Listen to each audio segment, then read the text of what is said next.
ये 22वां अध्याय हम सुन रहे हैं। अपने हृदय के भाव भी जरूर लिख करके भेजिएगा। राजा बोले, दृढ़धनुआ कहा, हे गुरुजी, पुरुषोत्तम मास के व्रत के नियम कहिए। भगवान नारायण ने पुरुषोत्तम मास के नियम स्वयं अपने मुख से बोले हैं। राजा दृढ़धनुआ ने वाल्मीकि मुनि से पुरुषों के कल्याण के लिए जो प्रश्न किया है, तो वही हम तुमको सुनाने के लिए जा रहे हैं, ऐसा भगवान बोले।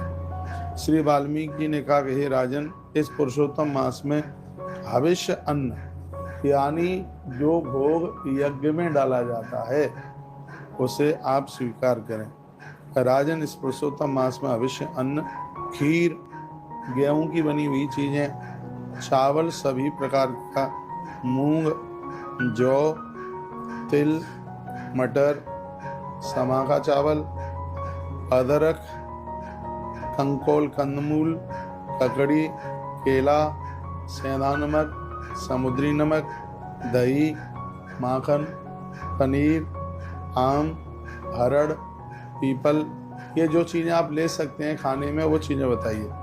हरड़, पीपल, जीरा, सौंठ, इमली, हींग, सुपारी, आंवला, गुड़ यानी खांड, तो ये चीज़ें आप यह लीजिएगा। इस प्रकार से यह भोजन उपवास के समान ये विद्वान कहते हैं, ये आप ले सकते हैं। यही लें जिनका यहाँ पर ये नाम लिया गया है। और एक तो मैं कहीं पढ़ रहा था, उसमें नाम उसका भी आया है, उसका बैगन का आया ना, इसी में आया है। आगे लिखा है चर्म बैगन।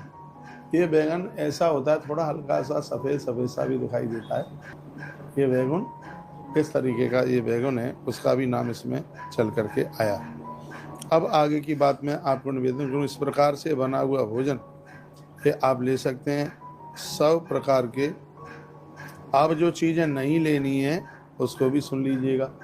कार्तिक मास में नहीं लेना है किसी भी प्रकार का मांस नहीं खाना, उड़द नहीं लेना, मधु नहीं लेना यानी शहद, वेर नहीं लेना, सरसों के दाने नहीं लेने, राई, मादक वस्तुएं नहीं लेनी, दाल नहीं लेना है, तिल का तेल नहीं लेना है, कीड़ों का खाया हुआ कोई भी पदार्थ नहीं लेना है, और भावना से दूषित ऐसा अन्न नहीं लेना, बनाने वाले दूषित हैं उनके हाथ का नहीं लेना, दूसरों से शत्रुता रखते हैं उनके घर का नहीं लेना, पर स्त्री गमन करने वालों का हाथ का नहीं लेना, पर स्त्री गमन न करें, परदेश केवल तीर्थ के सिवाय न जाएं, ये वर्णन किया।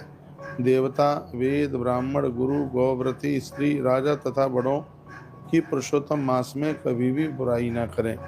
प्राणायंग में चूर्ण, और फिर बताया हरे अध्याय,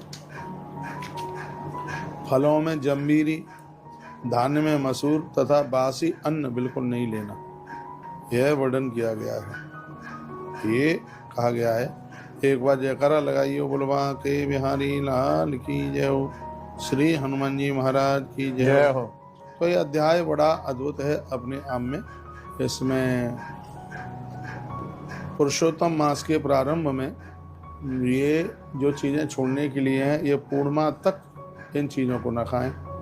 गृहस्थ हमेशा रविवार में आंवला ना खाए, ये भी वर्णन किया गया। गृहस्थ आंवला ना खाए। पुरुषोत्तम मास में जो जो वस्तु हों वह पुरुषोत्तम भगवान की प्रसन्नता के लिए ब्राह्मण को दान करके खाना प्रारंभ करें। हे राजन, नियम के बिना कोई फल प्राप्त नहीं होता। पुरुषोत्तम मास का व्रत शक्ति हो तो उपवास रहकर करे अथवा घी या दूध पी करके करे। इसमें घी दूध की बड़ी महिमा। तो व्रती पुरुष फलाहार करके रहे, जैसे भी व्रत भंग न हो उसी प्रकार काम करे। प्रातः काल उठकर नित्य कर्म करे, फिर श्री कृष्ण भगवान को हृदय में स्मरण करके भक्ति पूर्वक नियम धारण करे। उपवास रहना, रात्रि भोजन करना, एक समय कभी भी भोजन का निश्चय करके व्रत प्रारंभ करे। श्रीमद् भागवत जी की कथा इस मास में जरूर सुने। एक दिन बोले ना, भागवत जी की कथा जरूर सुने। इसके पुण्य को ब्रह्मा भी नहीं कह सकते कि अधिक पुरुषोत्तम मास में भागवत की कथा सुनने का कितना बड़ा महत्व है। इस महीने में भागवत की कथा कराने का कितना बड़ा महत्व है, स्वयं नारायण कह रहे हैं।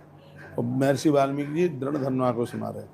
कहते हैं श्री पुरुषोत्तम मास में लाख दल तुलसी से सालराम भगवान का पूजन करें। सालराम भगवान के ऊपर 1,00,000 तुलसी पत्र चढ़ाएं। उसके पुण्य के बारे में बताया गया। इसका पुण्य कौन कह सकता है? कहते हैं कहे हुए नियम के अनुसार व्रत करने वाला पुरुष को देखकर यमदूत भी भाग जाते हैं, जिस प्रकार सिंह को देखकर के हाथी भागता है। इस मास का व्रत हे राजन सैकड़ों यज्ञों से भी बढ़कर के है। पृथ्वी में जितने तीर्थ क्षेत्र हैं वह देवताओं सहित व्रती मनुष्य के शरीर में निवास करते हैं। खोटे स्वपन दृढ़ता काया मन वाणी के खोटे कर्म पुरुषोत्तम व्रती के नष्ट हो जाते हैं। कहते हैं हरिभक्त जब निश्चल होकर के पुरुषोत्तम की सेवा में होते हैं तब इंद्र आदि देवता पुरुषोत्तम की प्रसन्नता के लिए उसकी रक्षा करते हैं। पुरुषोत्तम व्रती जहाँ भी रहते हैं वहाँ भूत प्रेत पिशाच उनके सामने नहीं ठहर सकते। जय जय श्री बृहद नारदी पुरुषोत्तम मास मातम 22वां अध्याय हम भगवान के चरणों में इसे समर्पित करते हैं। इतना यह अद्भुत हमने ये 22वां अध्याय आपको सुना दिया है। बहुत बहुत आनंद।